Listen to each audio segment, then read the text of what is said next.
'Tis the season to shine with H&M. Discover the holiday collection and find fashionable pieces for your wardrobe or for under the tree. Get inspired and dazzle with this year's glam. From tuxedo styles, bow detailed pieces, impressive prints, and more.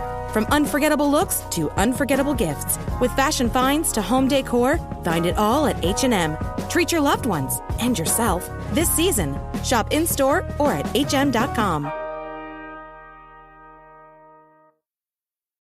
If you've been struggling to fall asleep or stay asleep, try listening to a guided meditation tonight on the Sleep Meditation for Women podcast. Meditations are a natural, easy way to quiet your mind and relax your body so you can get the sleep you need. Every night, Sleep Meditation for Women provides a new episode, from body relaxations to guided visualizations and even dedicated sleep sounds.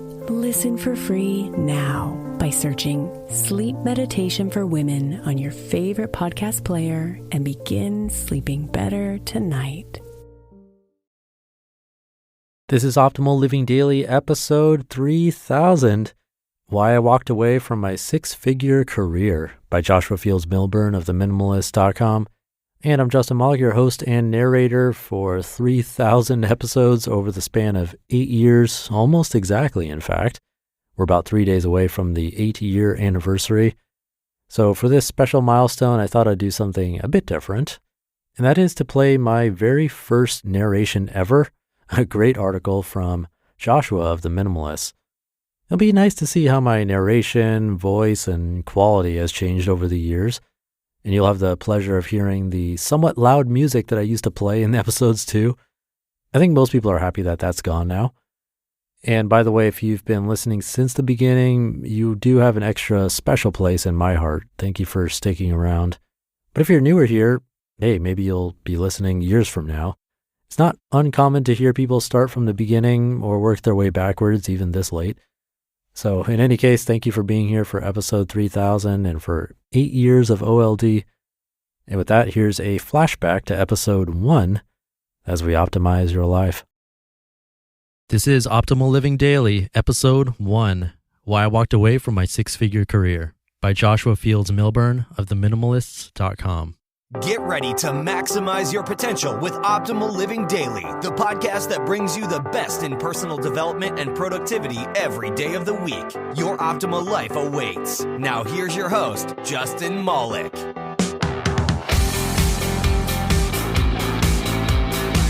Hey, welcome. I hope this intro music makes you dance like it does for me. And let me tell you, I am not a dancer. That's definitely something you do not want to see. Despite having a musical background for well over 20 years, I still can't dance.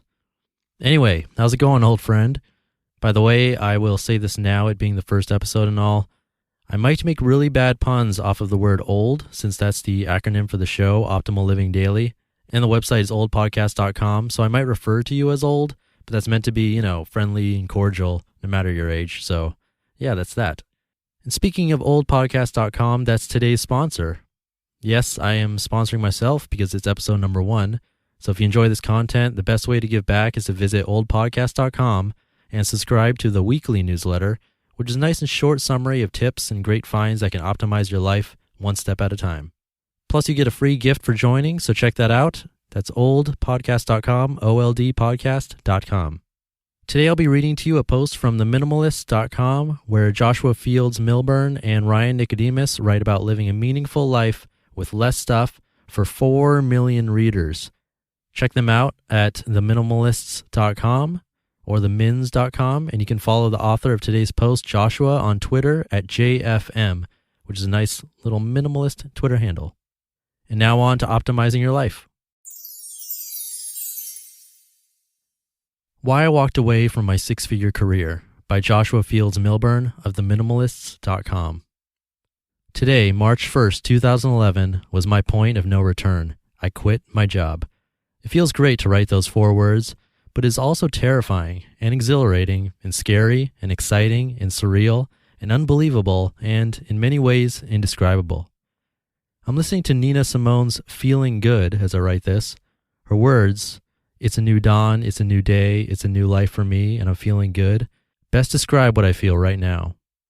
A new beginning, a fresh start, the precipice of something exciting. Yesterday, February 28, 2011, was my last day at my suit and tie corporate job.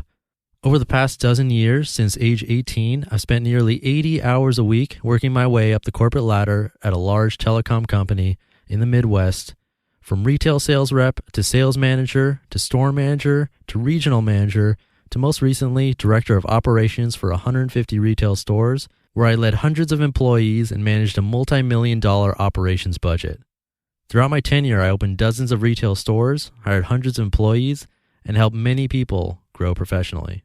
And I was very, very good at my job. In the last few years, I won back-to-back President's Club trips to London and Hawaii for outstanding sales performance.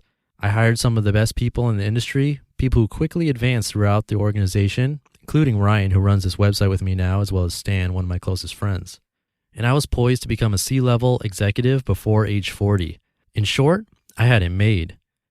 So, when I announced my departure last month, it seemed illogical to nearly everyone. Dozens of employees asked where I was going and whether they could come with me. When I told them I was changing my life's path, many people didn't understand. After all, I was living the American dream, wasn't I? A 6-figure salary, a huge suburban home, several luxury cars, and all the stuff to fill every corner of my consumer-driven lifestyle. Who the hell walks away from that? Of course, I'm not trying to impress you, dear reader, with the details of my supposedly, quote, impressive career. If I thought that my, quote, accomplishments were impressive, if I were impressed by my lifestyle, then I wouldn't have left in the first place. Rather, I present these details to impress upon you my need for change. Yes, I was ostensibly successful, but I didn't feel successful. I felt overwhelmed, stressed out, depressed. Even worse, I was up to my eyeballs in debt. True, I made great money in the corporate world, but for most of my adult life, I spent more than I earned. A doomed equation, no matter your income. You see, even though I was living the corporate dream with a big salary and elevated status, I was not completely happy because I'd lost sight of what was truly important. I was unhealthy, my relationships were in shambles, and I wasn't passionate about life, all of which I attempted to cover up by amassing more trinkets and trophies. Sadly, I didn't realize my missteps until it was too late. 2 years ago, in 2009, my mother died, and my marriage ended in the same month. Shortly thereafter, I discovered minimalism and started making radical changes, regaining control of my finances, refocusing my relationships, and asking difficult questions about my life's direction.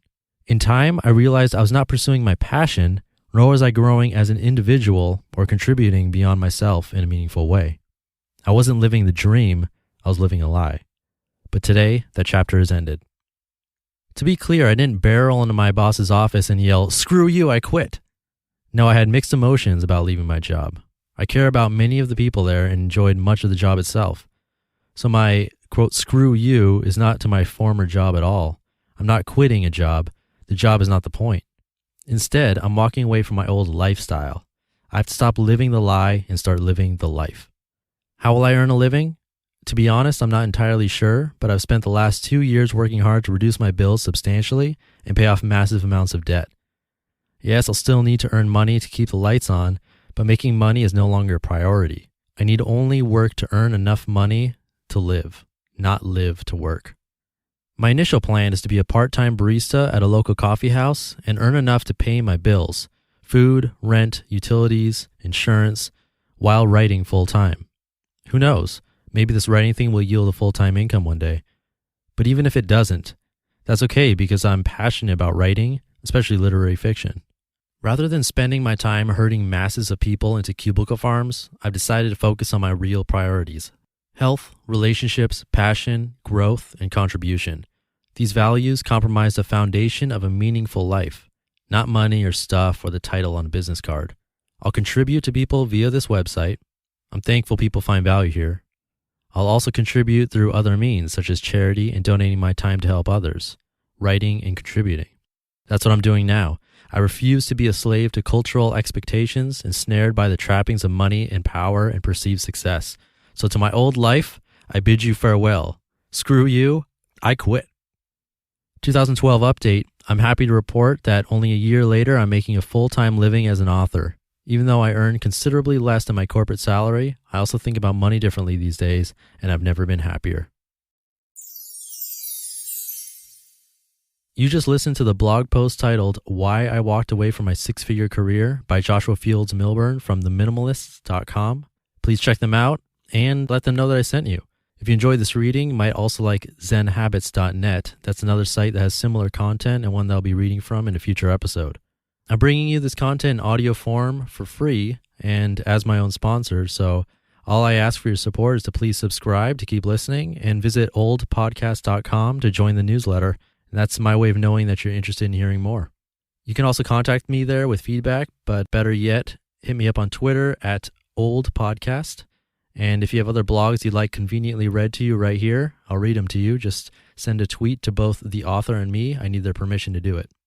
So yes, that's it for episode 1. I hope you enjoyed it. I know I did. Keep up the optimal living. You've been listening to Optimal Living Daily. Be sure to hit the subscribe button to stay up to date on each new episode and head to oldpodcast.com. That's OLDpodcast.com for a free gift as well as more actionable tips and resources to help you maximize your potential.